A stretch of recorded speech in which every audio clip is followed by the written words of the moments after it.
"You're going to rot here. The only way you're leaving is in a coffin." My own son's words echoed in my ears like daggers as he shoved me violently into the small, rustic cabin. The sound of my phone smashing against the wooden floor was the last thing I heard before the lock clicked from the outside. He had destroyed my only connection to the outside world, and now I was completely alone, without food, without water, abandoned like an animal in a cage. My heart hammered so hard against my ribs I thought it would break free.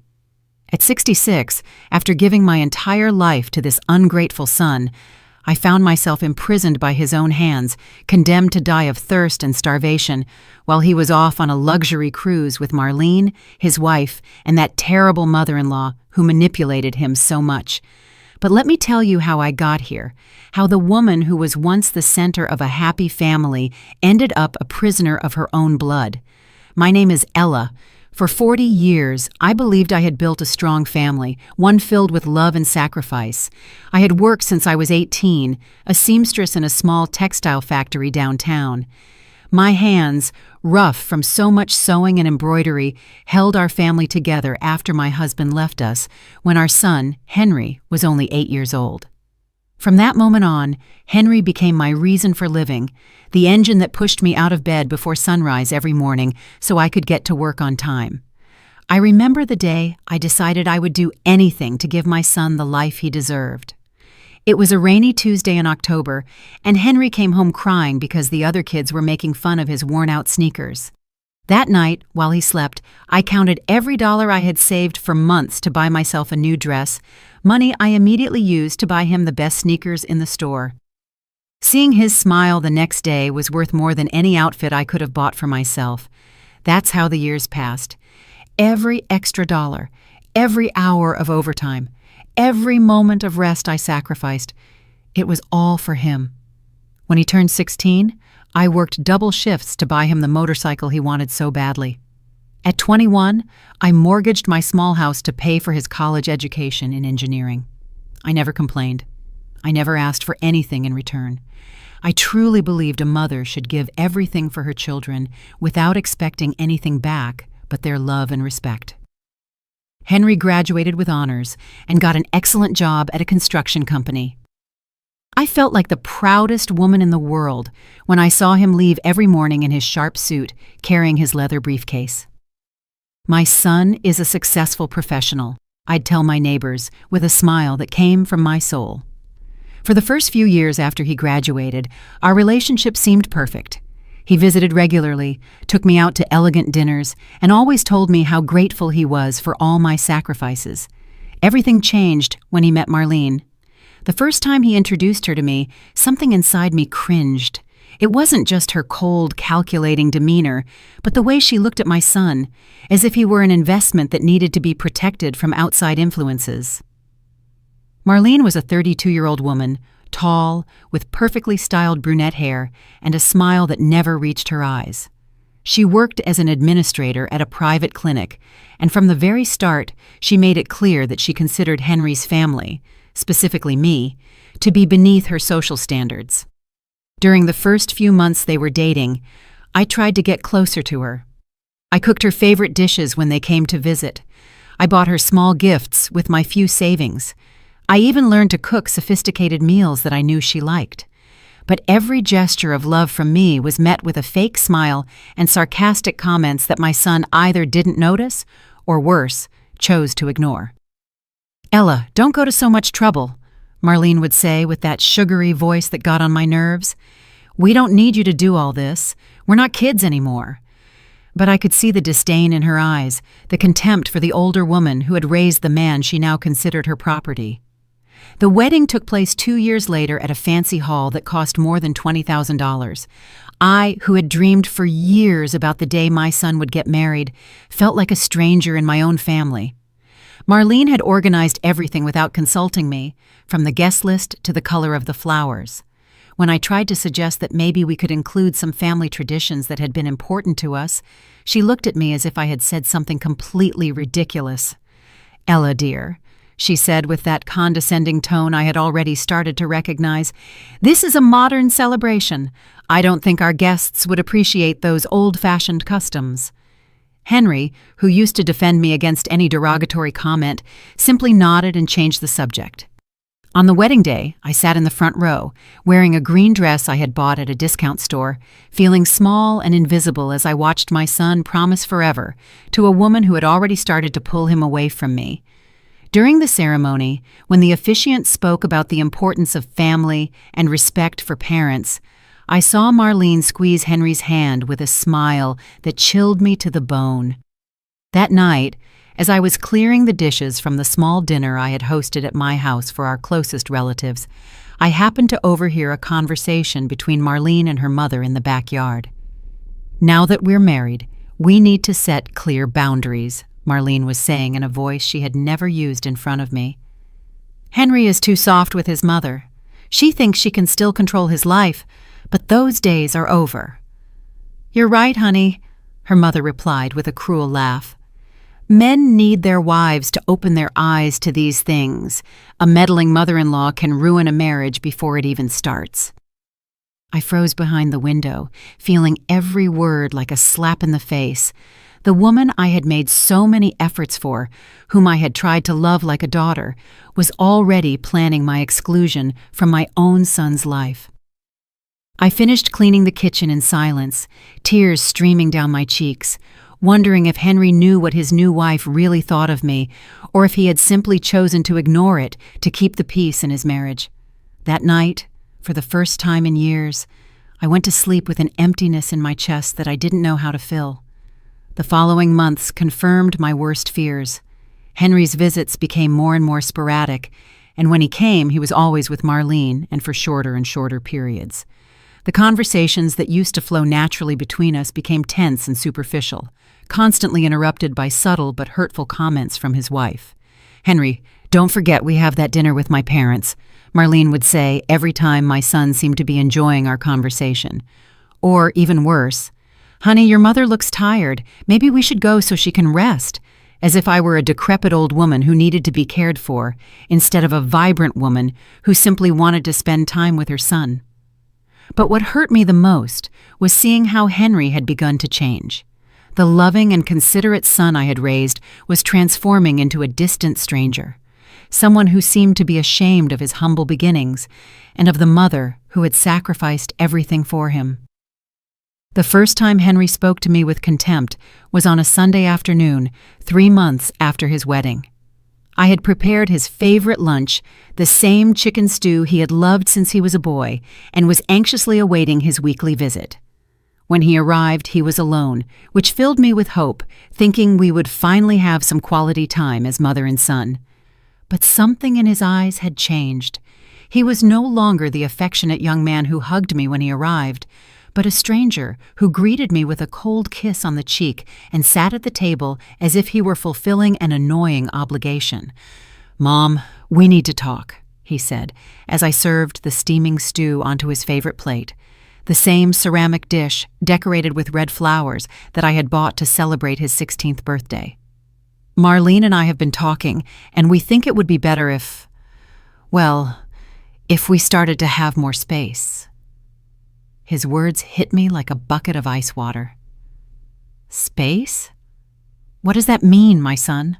I asked, feeling my voice tremble despite my efforts to keep it steady. "It means that constant visits are affecting our marriage," he replied without even looking me in the eye, focused on stirring the stew as if it were the most important task in the world.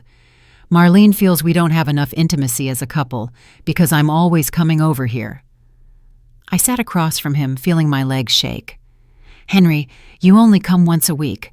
How can that affect your marriage? I just want to see you and spend time with you. You're the only thing I have." "Exactly! That's the problem!" he exploded, setting his spoon down on the table with a loud clatter that made the salt shaker jump. "I'm the only thing you have. Don't you realize how suffocating that is? I'm 30 years old, Mom. I can't keep being responsible for your happiness." His words were like daggers piercing my heart. The son I had worked for day and night, the one I had given up any chance of rebuilding my life for after his father abandoned us, was now telling me I was a burden on his existence. "I never asked you to be responsible for my happiness," I replied, my voice breaking. "I just asked you to love me as I have loved you. Is that too much to ask?"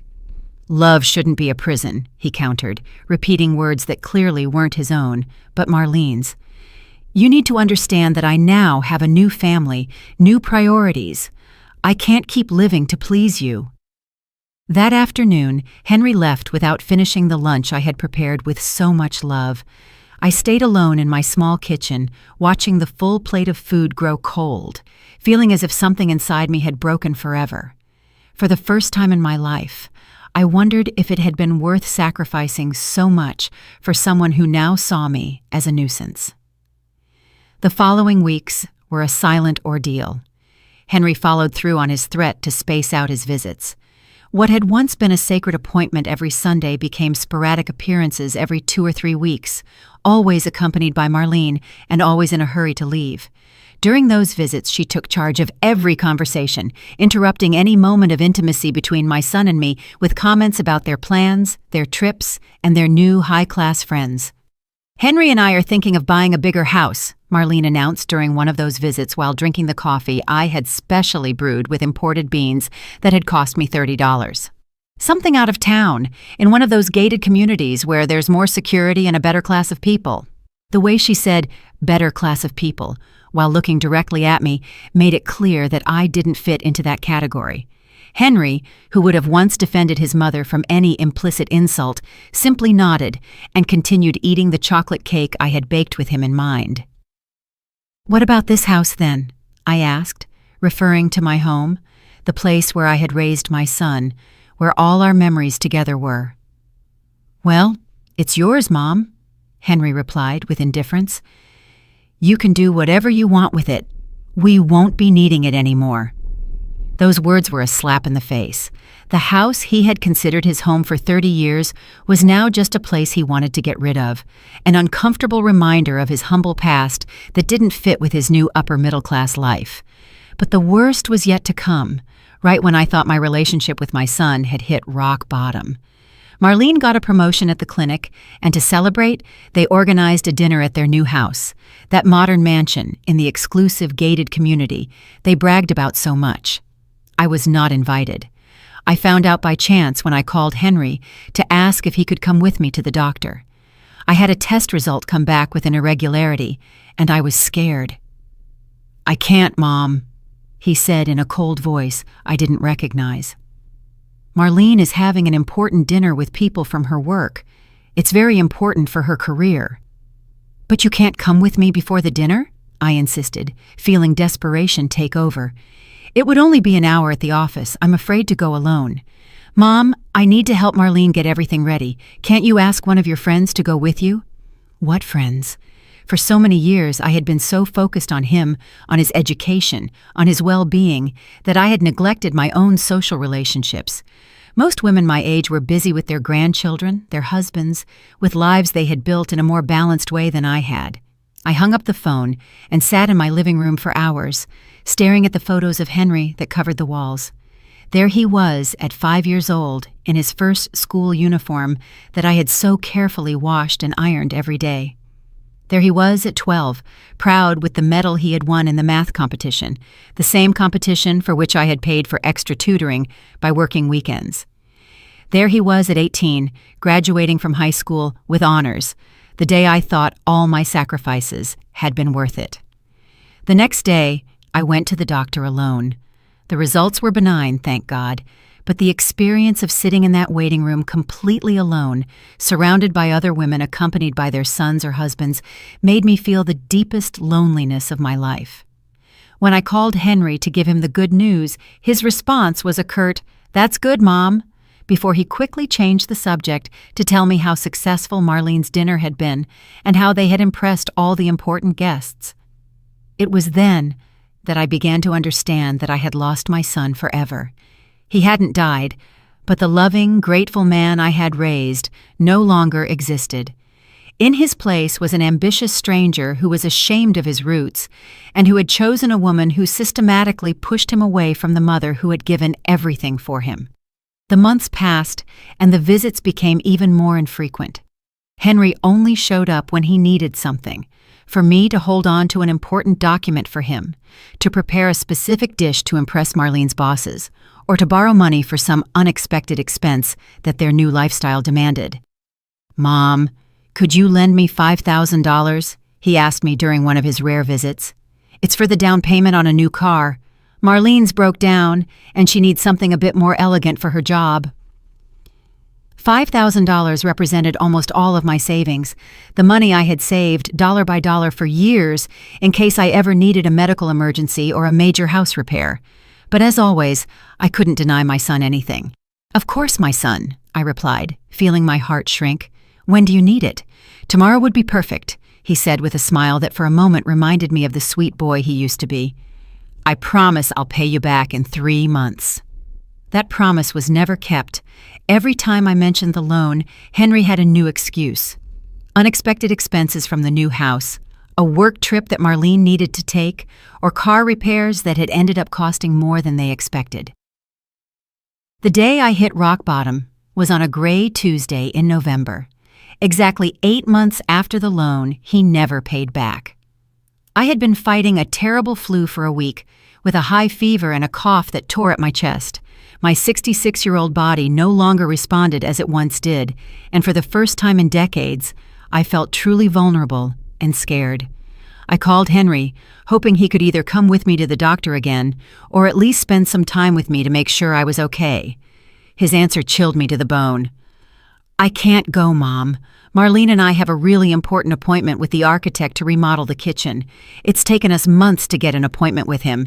He's the most sought-after architect in the city."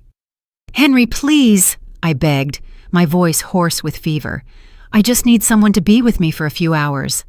I feel so bad, and I'm afraid I'll pass out." "Can't you call a neighbor or something?" he replied with an irritation that cut through me like a dagger. Marlene says that independent adults need to know how to take care of themselves without constantly depending on others. Marlene says, those 2 words had become the most painful phrase in my vocabulary. Everything my son thought, decided, or felt now passed through the filter of that woman who had managed to turn my loving boy into a cruel stranger. "I'm your mother, Henry," I said, feeling the tears mix with the fever. "Since when am I an other to you?" "Oh, Mom, don't be so dramatic. It's just the flu. Have some tea and rest. You'll feel better soon." He hung up without even saying goodbye. I was left holding the phone for several minutes, feeling something inside me die for good.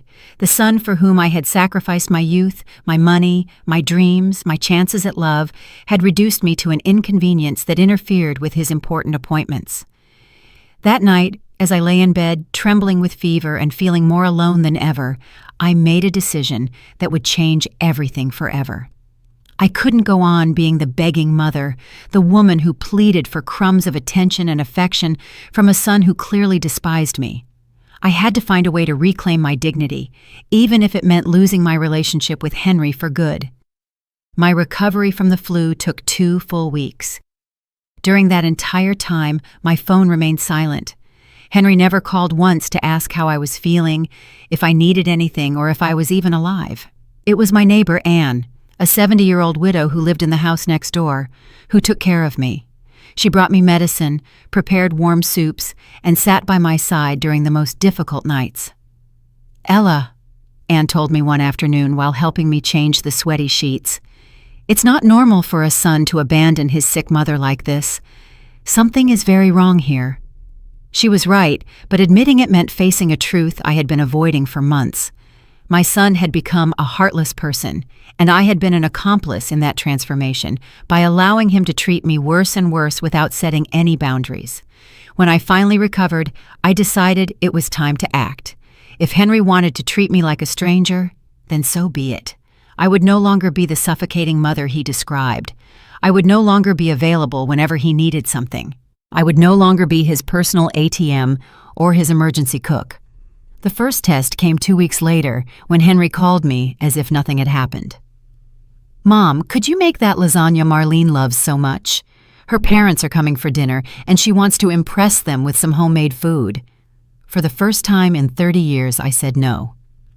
"I'm sorry, Henry, but I can't. I have other plans." The silence on the other end of the line was so long, I thought the call had been disconnected. "Other plans?" he repeated in a tone of disbelief that would have been comical if it wasn't so pathetic. "What kind of plans could you possibly have?" "My own?" I replied, with a firmness that surprised even me. "I'm no longer available whenever you need me, especially after you didn't care if I was dead or alive during my illness." "What are you talking about? It was just the flu." "A flu that could have killed me, and you didn't even call to see how I was," I countered. "Marlene said it was better to give you space so you could recover and not feel pressured." He lied shamelessly. Marlene believes." I finally exploded. "When are you going to start thinking for yourself, Henry? When are you going to remember that you have a mother who loves you?" "Don't start with your drama," he yelled back. "If you don't want to help me with a simple meal, fine, but don't try to emotionally blackmail me." He hung up violently, leaving me trembling. But for the first time in months, I felt something close to relief. The following days were strange. On one hand, I felt guilty for having denied my son something, but on the other, I was experiencing a sense of freedom I hadn't felt in years. I didn't have to wait by the phone for his sporadic calls. I didn't have to emotionally prepare for his cold and calculating visits.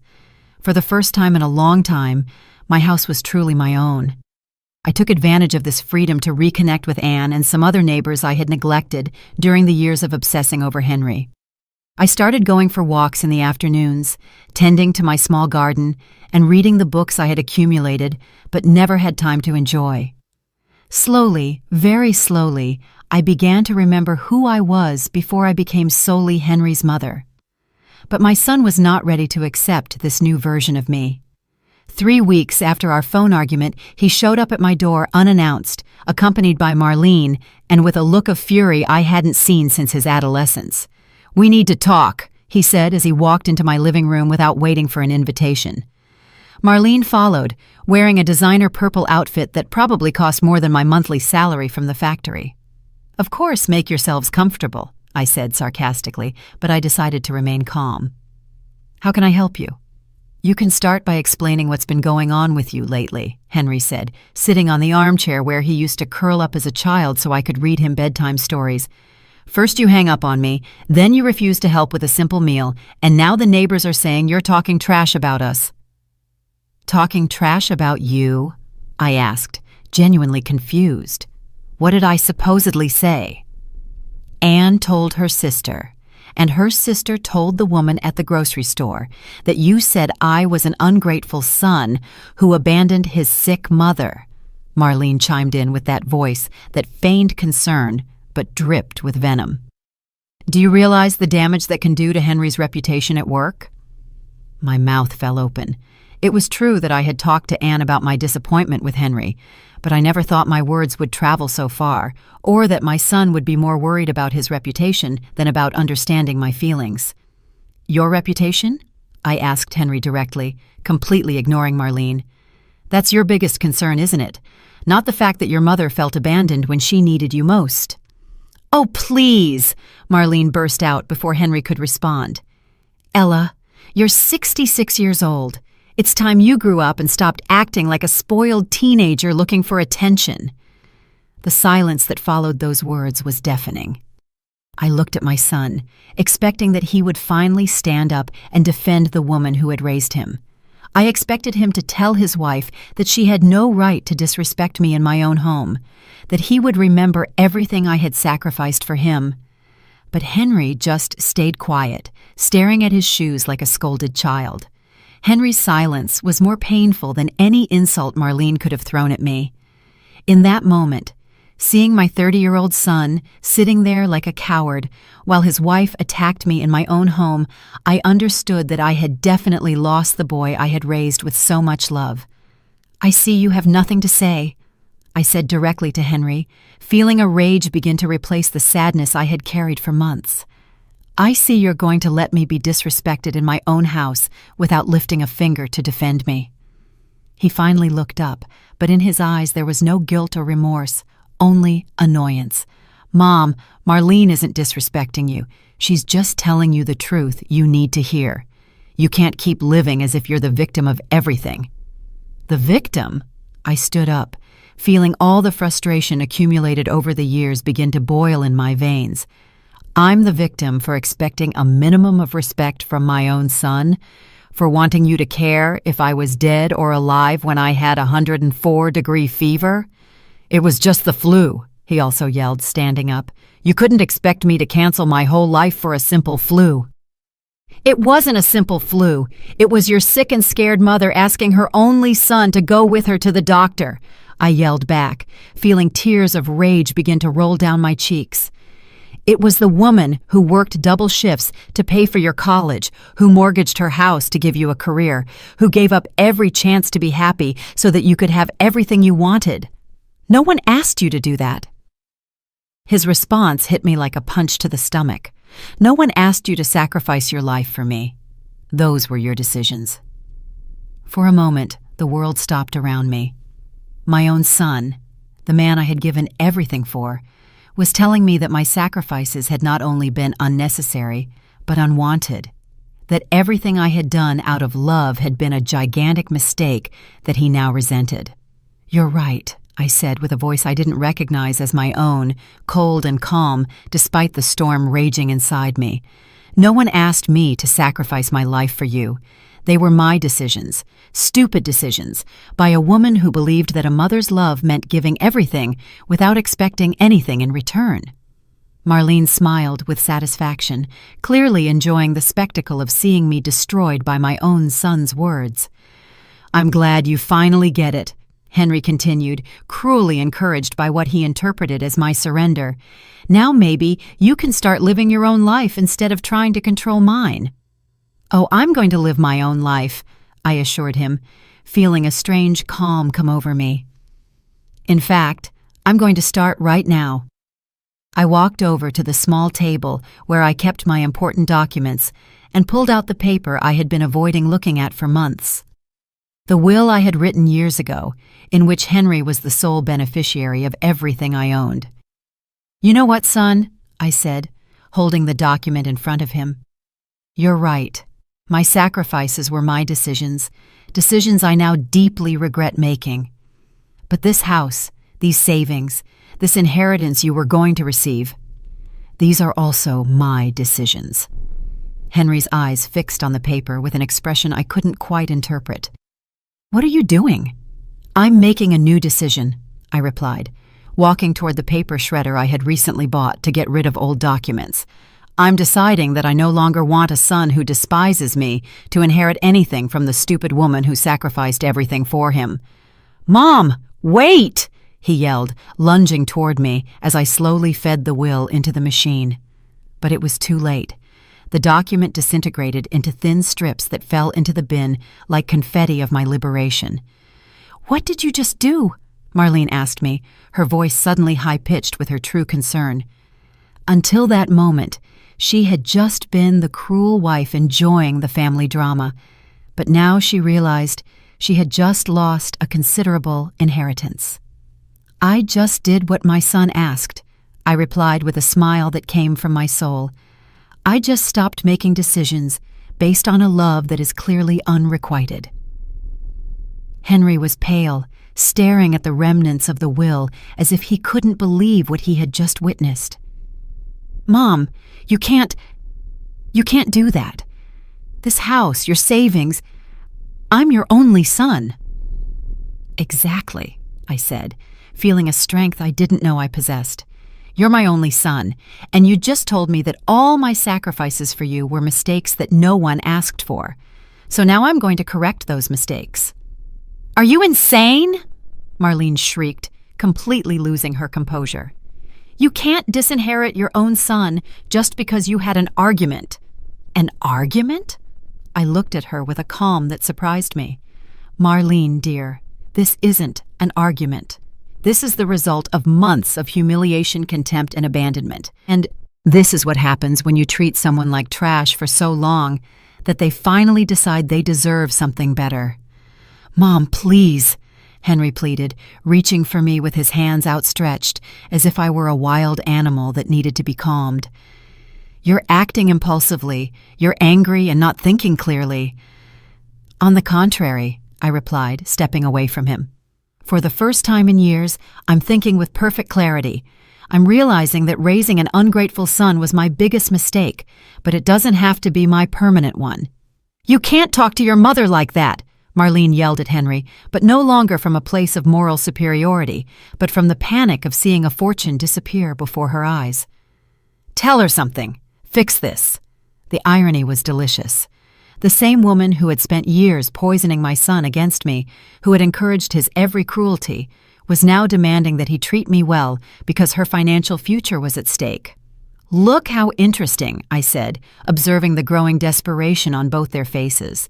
For months, Marlene, you've been telling my son that I was a toxic, controlling mother who needed to learn to be alone. And now that I'm finally following your advice, you realize that maybe it wasn't such a good idea after all. Ella, I never said those things, she lied shamelessly, but her trembling voice betrayed her. Of course you did. And my son, instead of defending himself or his mother, chose to believe every one of your poisonous words. He chose to treat me like a nuisance, instead of the woman who gave him life and paid for the education he now uses to earn the money you both love to spend. Henry sank back onto the armchair with his head in his hands. For a moment, for just a moment, I saw a flicker of the vulnerable boy he used to be, and my heart almost broke. Almost, Mom, he said in a small voice. I know I've been difficult lately.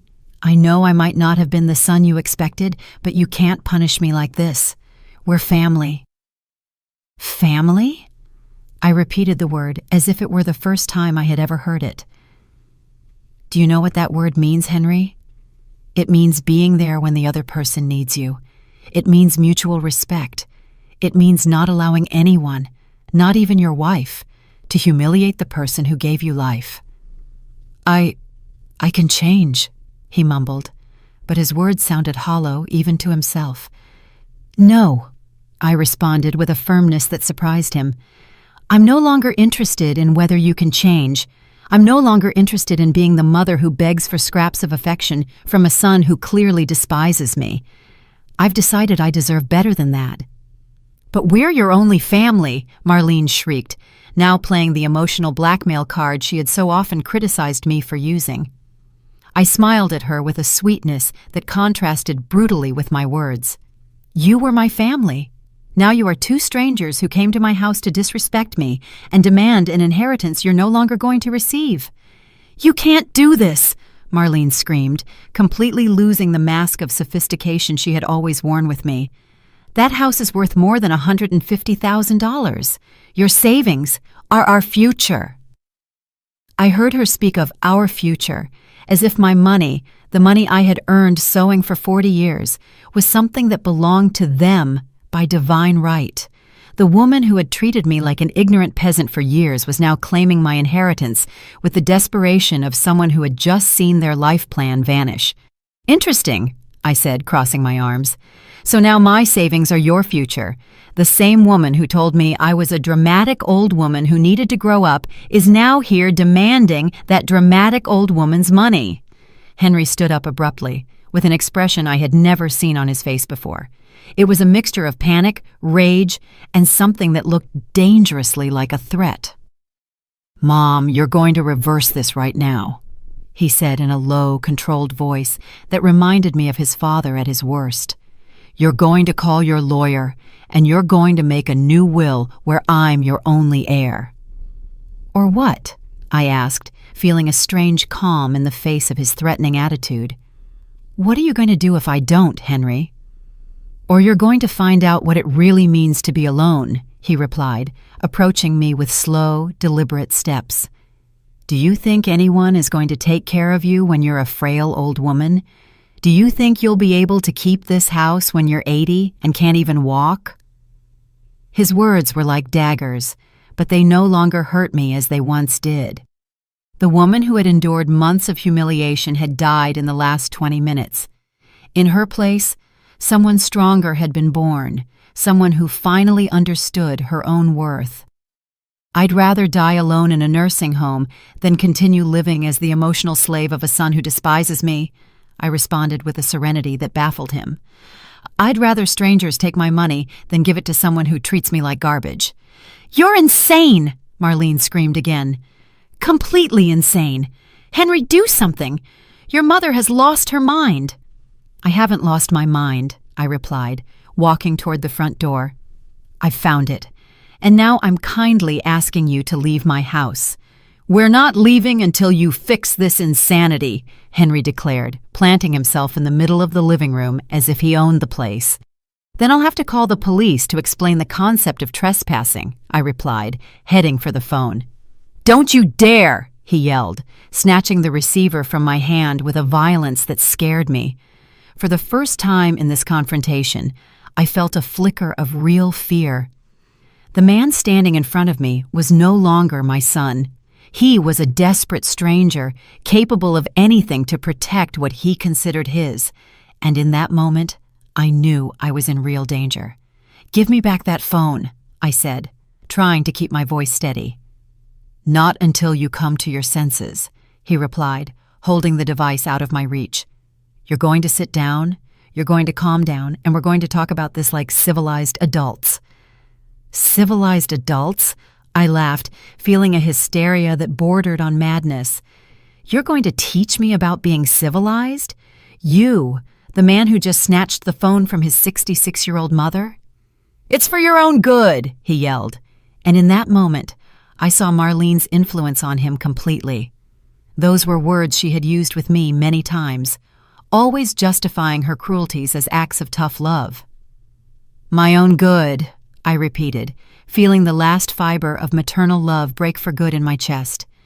"For 30 years, everything you've done against me has been for my own good. Marrying a woman who hates me was for my own good. Abandoning me when I was sick was for my own good. Humiliating me in my own home is for my own good." Marlene approached us with that fake smile I knew so well. "Ella, dear, I know you're hurt, but you have to understand that Henry only wants what's best for you. We all want what's best for you. All of us." I looked at her with an incredulity that was almost comical. "You want what's best for me? You, the woman who spent 2 years poisoning my son against me? The woman who told me I was a dramatic old lady who needed to grow up?" That was just frustration in the moment," she lied pitifully. "You know we appreciate you very much." "You appreciate me?" I repeated her words as if they were a particularly funny joke. "You appreciate me so much that my son didn't speak to me for 2 weeks when I was sick? You appreciate me so much that you come to my house to demand I reverse a decision I made about my own money?" Henry moved closer, still holding the phone out of my reach. "Mom, listen to me. You are going to make a new will. You are going to leave me this house and your savings, and we are going to forget this ridiculous conversation." "Or what?" I asked again, but this time with a smile that visibly disturbed him.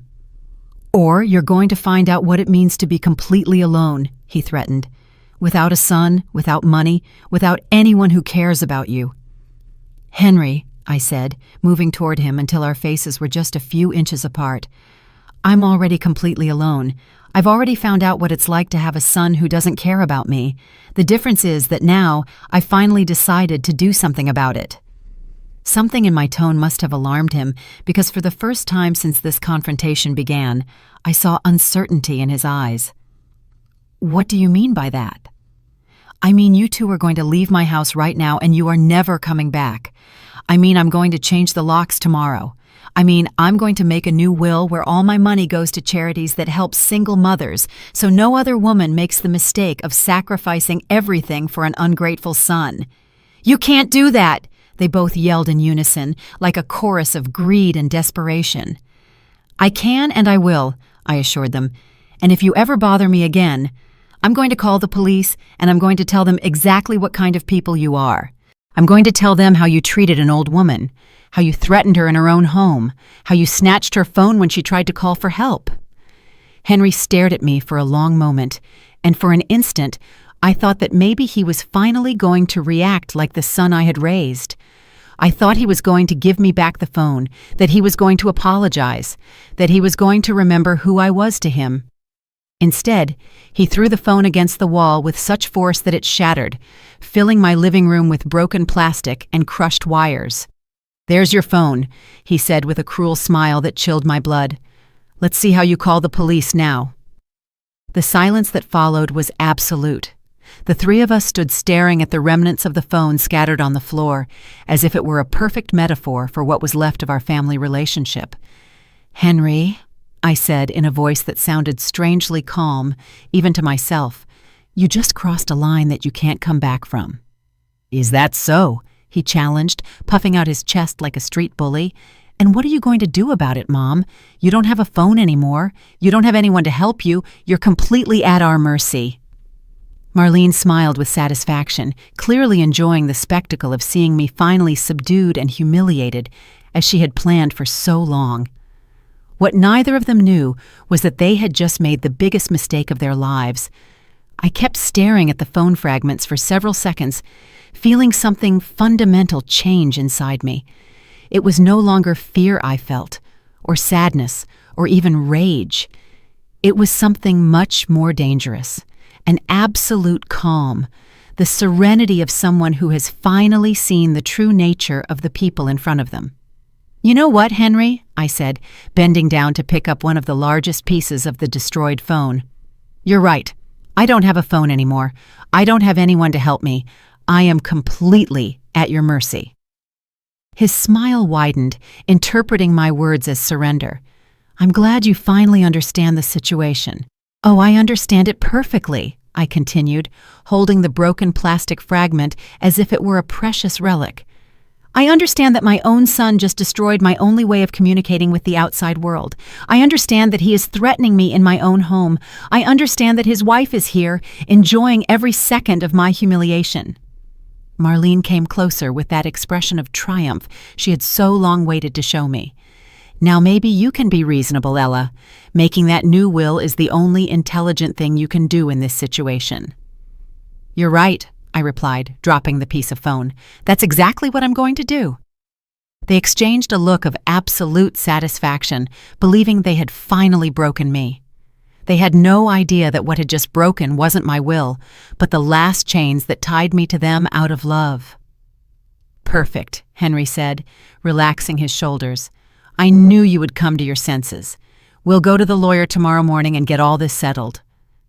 "Tomorrow," I repeated, nodding slowly. "Of course, tomorrow." "And in the meantime," Marlene added with that poisonous smile, "you should reflect on how you've been behaving lately. A little humility would do you good." "Humility," I murmured. "Yes, I definitely need more humility." Henry headed for the door, clearly satisfied with the outcome of his intimidation. "We're leaving now, but we'll come for you first thing in the morning, and you'd better be ready to cooperate." "Of course," I assured them, following them to the exit. "I'll be completely ready." Marlene stopped at the threshold and looked at me with the condescension she had perfected. "Ella, I know this has been hard for you, but one day you'll thank us for opening your eyes. Sometimes tough love is the only thing that works." "Tough love," I repeated her words. "Yes, I definitely need to learn more about tough love." They left without saying goodbye, leaving me alone in my house with the remains of my phone and something much more important: absolute clarity about who the people who had just walked out my door really were. I waited until I heard the sound of their car driving away before I moved. Then, with a calm that surprised me, I went to my bedroom and pulled out the cell phone I had secretly bought 3 months earlier from under the mattress. After realizing I needed a way to communicate that Henry didn't know about, I dialed Anne's number. "Anne, it's Ella. Could you come over? I need your help with something urgent." 20 minutes later, Anne was sitting in my living room, staring at the remnants of the phone with an expression of absolute horror. "Ella, this is very serious. Your own son threatened you and destroyed your phone. We have to call the police." "No," I said, serving her a cup of tea with perfectly steady hands. "Not yet." "What do you mean, not yet? This is domestic violence. It's intimidation. You can't let them treat you like this." "I won't let them," I assured her, "but I'm going to handle it my way." Anne studied me with those wise eyes of hers, trying to understand what I was thinking. "What do you have in mind?" "They think they've broken me," I explained, feeling a strange smile form on my lips. "They think tomorrow I'm going to go like an obedient sheep and make a new will where I leave them all my money." "And you're not going to?" "Oh, yes, I am," I said, and my smile widened. "But it won't be the will they expect." I explained my plan to Anne, who at first tried to dissuade me, insisting that it was too risky. But when I told her all the details of how they had treated me over the past few months, when she saw the remains of the phone and truly understood what had happened that afternoon, her expression completely changed. "Are you sure you want to do this?" she finally asked me. "I've never been more sure of anything in my life," I replied. "For 30 years I've allowed myself to be treated badly out of fear of losing my son's love. But today I realized that love was lost a long time ago. What's left isn't love, it's habit, convenience, and greed." Anne nodded slowly. "What do you need me to do?" "I need you to be my witness," I said. "I need you to see exactly how they behave toward me, so that when all this is over, you can testify about what really happened." That night, I couldn't sleep, but it wasn't because of fear or anxiety. It was because of the strange sense of freedom I was experiencing. For the first time in decades, I was going to take total control of my life. I was going to prove to Henry and Marlene that they had completely underestimated the woman they thought they had domesticated. At 6 a.m, I called the lawyer who had drawn up my original will. I explained that I needed to make some urgent changes and asked him to come to my house that same morning before Henry and Marlene arrived. "Are you sure about these changes, Ms. Ella?" the lawyer asked me after reviewing the new instructions I had given him. "They're quite drastic." "Completely sure," I confirmed, signing each page with a determination I hadn't felt in years. "And I want it to be absolutely clear that I am making these decisions in full use of my mental faculties, without any coercion." "Understood. The documents will be filed immediately." At 10 a.m, just as they had promised, I heard Henry's car pull up in front of my house. Anne was hiding in the kitchen, from where she could hear everything happening in the living room. My cell phone was recording, hidden among the couch cushions. I opened the door before they could knock, with a perfectly acted expression of resignation. "Good morning," I said in a submissive voice. "I was expecting you." Henry walked in with the arrogance of a conqueror he had shown the night before. "Perfect. I see a night of reflection did you good." "Yes," I murmured, keeping my gaze low. I understood everything perfectly. Marlene studied me suspiciously, as if she sensed that something wasn't quite right, but the performance of a defeated woman I was putting on seemed to convince her. "Did you call the lawyer?" Henry asked me. "He already came," I informed them. "The new will is already done." They exchanged a look of absolute triumph. They had won, or so they thought. "Excellent," Marlene said, sitting on my sofa as if she owned the house. "And what exactly does it say?" I showed them a copy of the document, watching their eyes light up as they read the first lines. What they didn't know was that what they held in their hands was a fake copy, prepared specifically for this moment. "Perfect," Henry murmured, reading about his complete inheritance. "I knew you would come to your senses." "Yes," I said, feeling the adrenaline begin to rush through my veins. I came to my senses completely.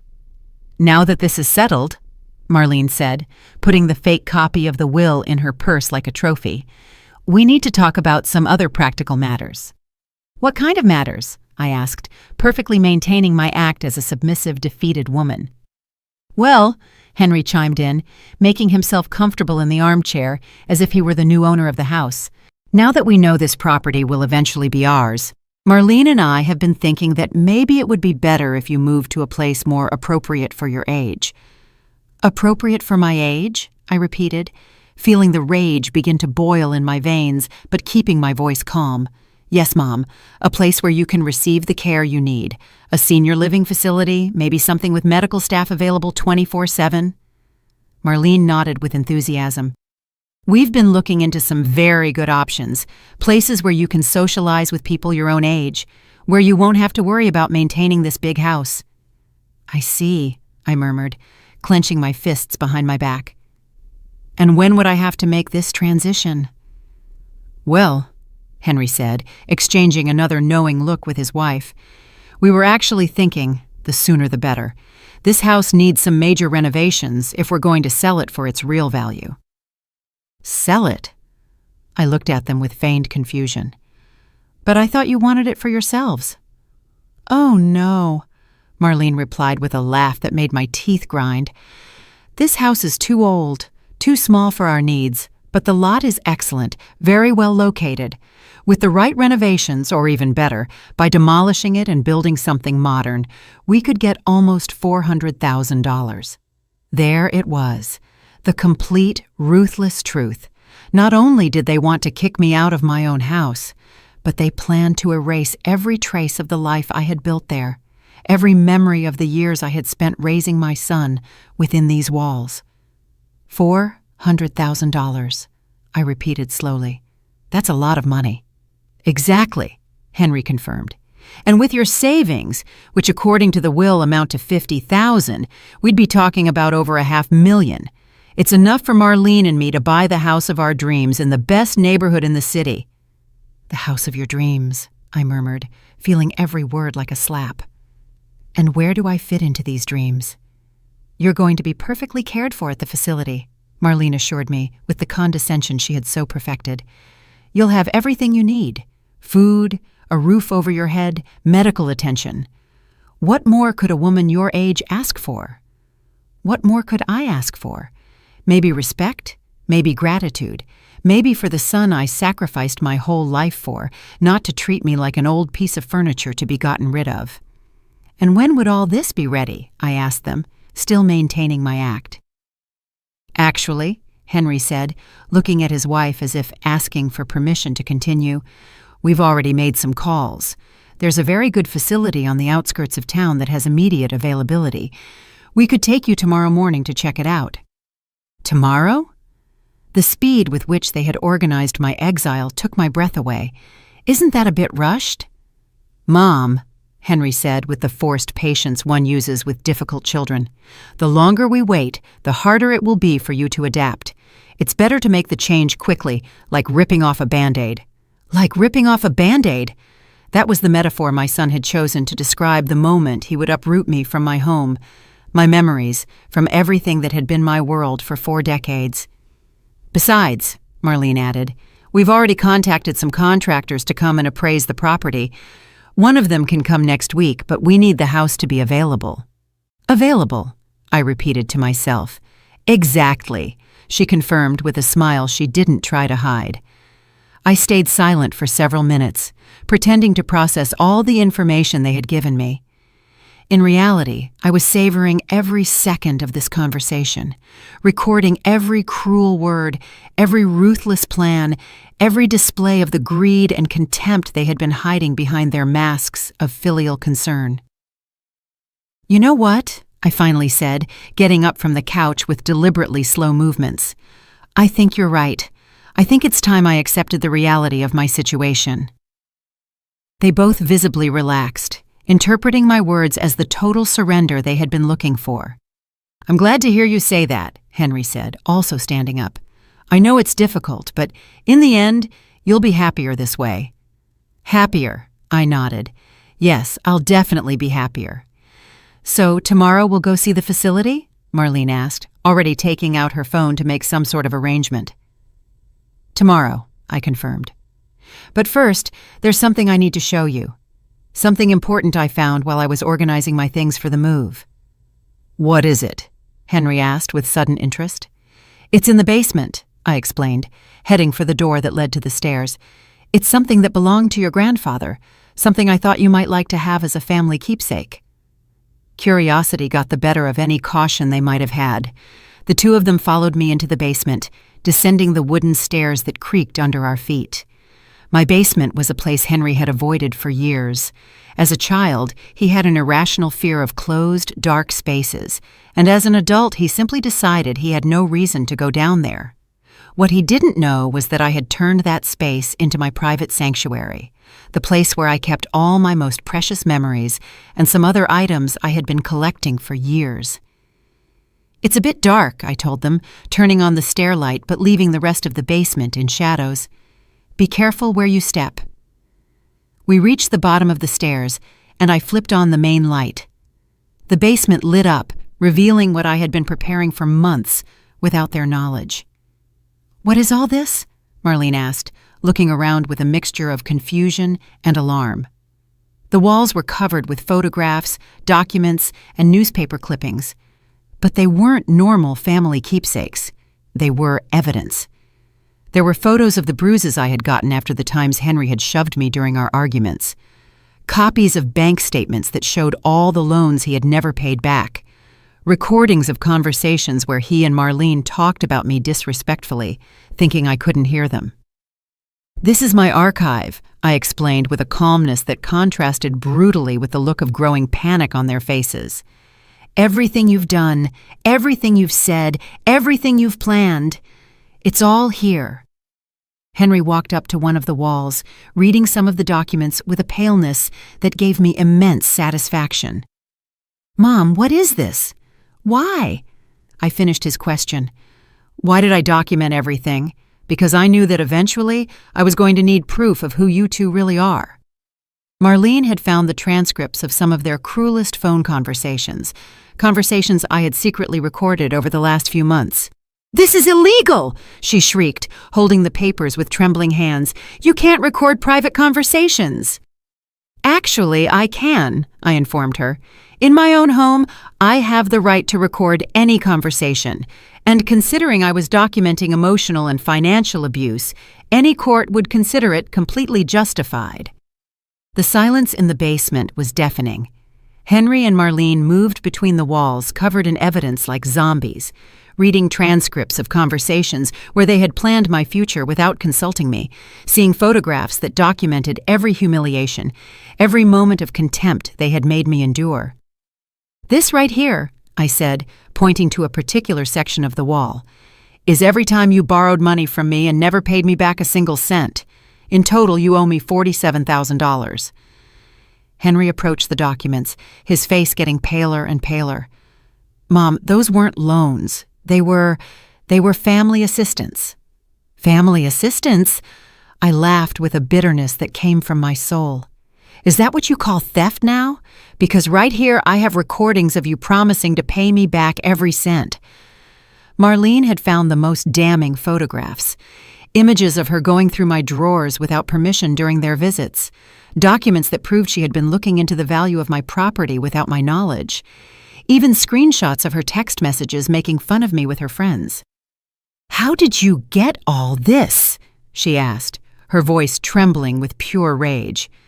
"Your mistake, dear Marlene, was to completely underestimate the dramatic old lady you thought you had domesticated," I replied. "It turns out this old lady learned to use security cameras, recording apps, and many other modern tools during the months you thought I was losing my mind." In the center of the basement, there was a table with something neither of them had noticed until that moment, an open laptop with an active video call. "What is that?" Henry asked, walking toward the screen. "Oh, that," I said with a smile that came from my heart. "That's my life insurance. For the last 20 minutes, everything we've said up here and down here has been live-streamed to several very important people. The screen showed multiple video windows, a lawyer specializing in elder abuse, a social worker, Anne from my kitchen, and to my ultimate satisfaction, Mark, my neighbor who worked as an investigative journalist for the local newspaper.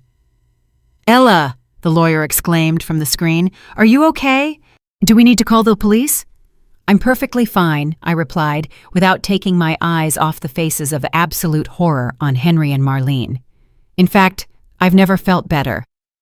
"Turn that off!" Marlene screamed, lunging for the computer, but I was faster and closed it before she could reach it. "Too late," I informed her. "Everything is already recorded and saved in multiple locations. Your plans to put me in a facility, your comments about demolishing my house, your confession about the $400,000 you expect to make from my property, all of it. Henry fell into an old chair I had in the basement, his head in his hands. "Mom, what have you done?" "What I should have done months ago," I replied. "Protected myself from you two." "You can't use any of this," Marlene screamed, waving the papers she had been reading. "It's private conversations. It's an invasion of privacy." "Honey," I said with infinite patience, "documenting abuse isn't an invasion of privacy. It's survival." I walked toward another section of the wall where something was hung that filled them with even greater terror: copies of recent legal documents. "These right here are particularly interesting," I continued. "They're the lawsuits I'm going to file next week. One for elder financial abuse, another for intimidation and threats, and this last one for property damage for the phone you destroyed yesterday." "Are you crazy?" Henry yelled, standing up abruptly. "I'm your son. You can't sue your own son." "My son?" I looked at him with a coldness that made him recoil. "My son died months ago, Henry. The person standing in front of me is a stranger who threatens me, who destroys my things, who plans to steal my inheritance and put me in a home against my will." Tears began to roll down my cheeks, but they weren't tears of sadness.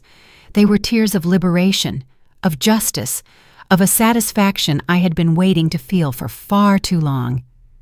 "But that's not all," I continued, walking toward the most important document of all. "This one right here is my favorite." I showed them a copy of the real will, the one I had signed that morning with the lawyer.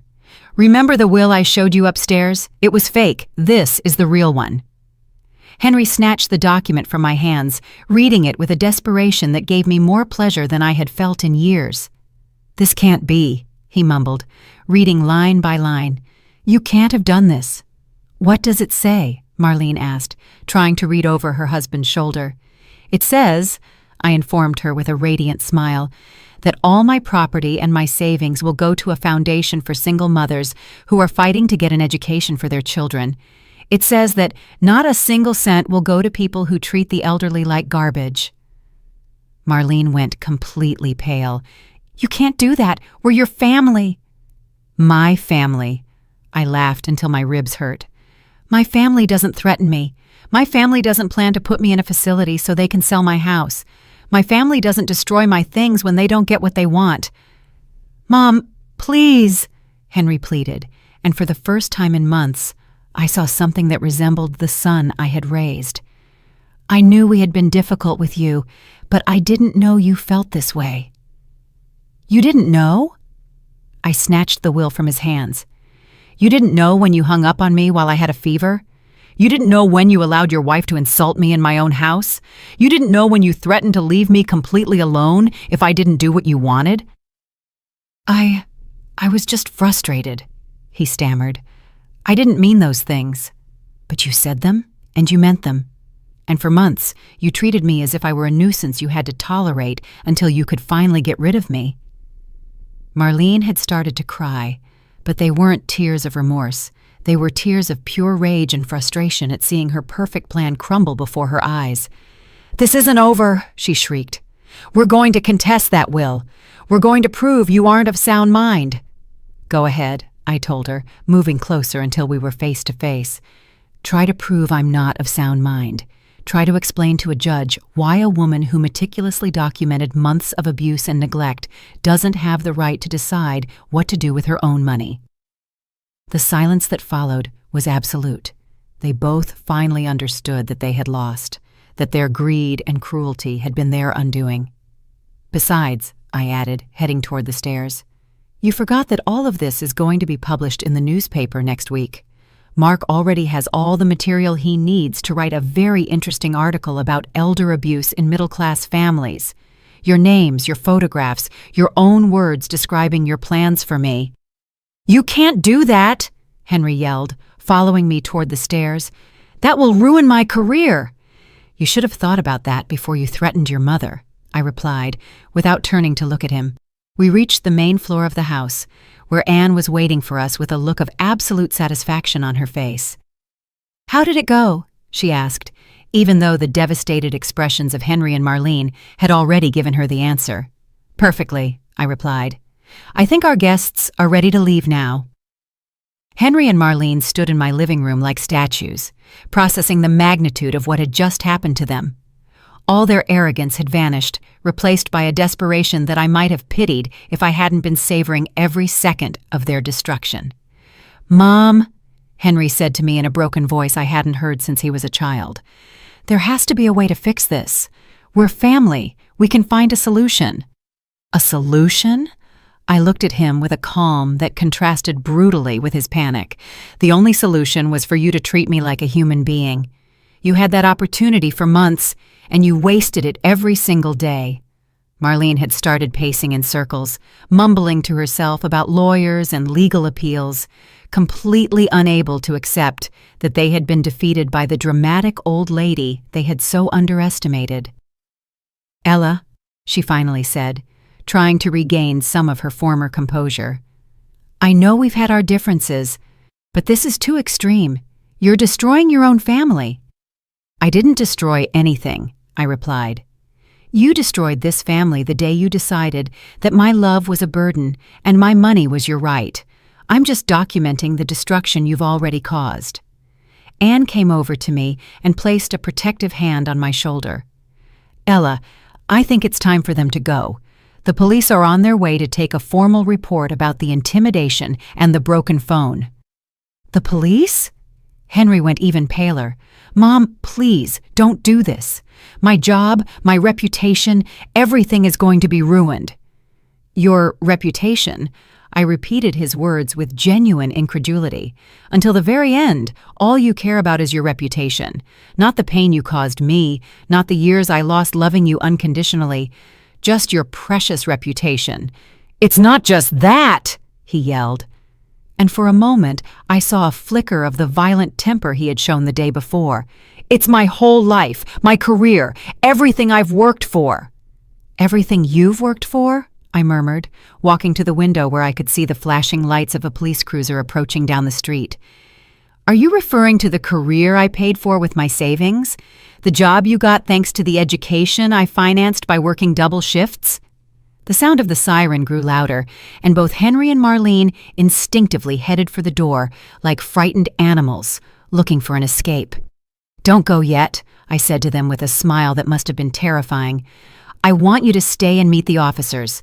I want you to personally explain why you thought threatening a 66-year-old woman was a good idea." The police knocked on the door at exactly 3 o'clock in the afternoon. 2 young officers listened to my story with a seriousness that filled me with satisfaction. Anne corroborated everything she had witnessed, and the audio recordings I had made were accepted as preliminary evidence. "Ms. Elliott," one of the officers said to me after taking all the information, "do you want to press formal charges against your son and his daughter-in-law?" I looked at Henry, who was sitting on my sofa with his head in his hands, completely defeated.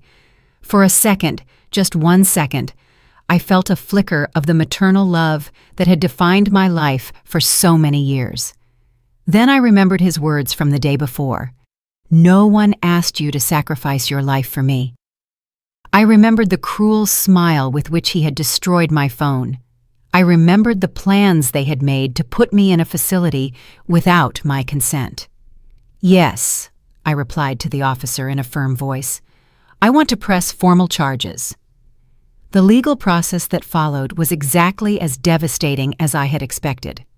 The local newspapers covered the story in great detail, especially after Mark published his investigative article titled "The Price of Indifference: When Children Become Predators." The company where Henry worked fired him after the scandal reached his supervisors. Marlene lost her position at the clinic when the administrators decided that a person involved in elder abuse was not appropriate for a medical environment. But what gave me the most satisfaction was not their professional ruin, but something much simpler and more personal. One afternoon, 3 months after all the legal drama, Henry showed up at my door.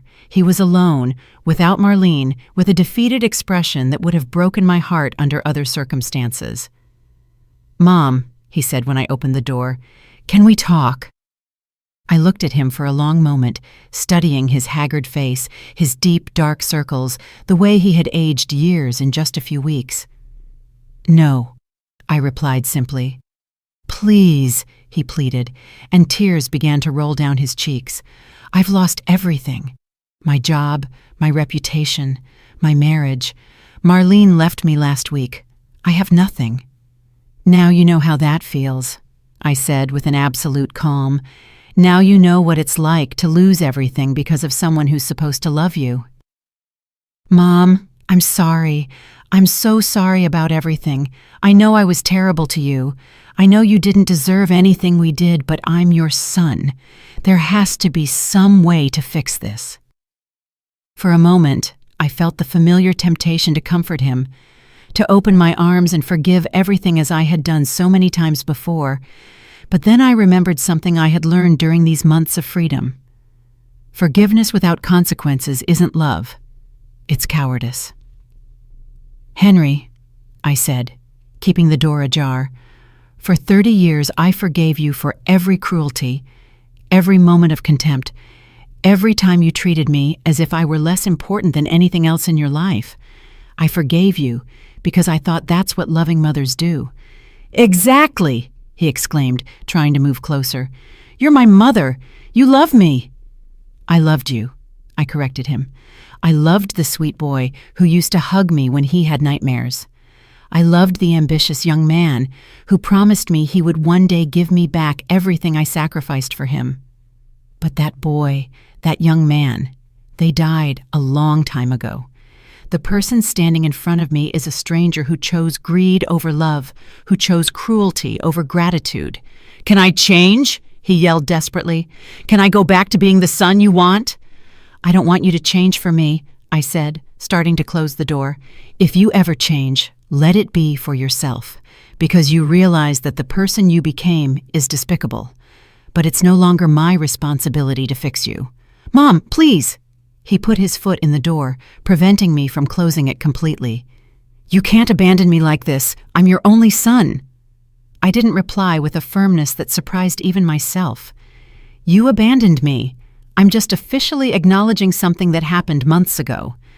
I gently but firmly pushed his foot away and closed the door. I heard his sobs on the other side, his pleas, his promises of change that came far too late. I stayed on the other side of the door for several minutes, listening to the man who had once been my reason for living completely fall apart on my porch. Part of me wanted to open it, to comfort him, to go back to being the mother who forgave everything. But a stronger part, the part of me that had been reborn in that basement full of evidence, the part that had learned to value herself, stood firm. Finally, I heard his footsteps walking away, the sound of a car starting, and then silence.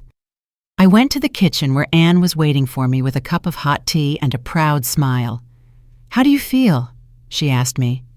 "Free," I replied, taking the cup with hands that no longer trembled. For the first time in 30 years, I feel completely free. That night, as I got ready for bed in my house, which no one was going to take from me anymore, I reflected on everything that had happened. I had lost my only son, but I had gained something infinitely more valuable: my dignity. At 66, I had learned that self-love isn't selfishness, it's survival. I had learned that setting boundaries isn't cruelty, it's a necessity.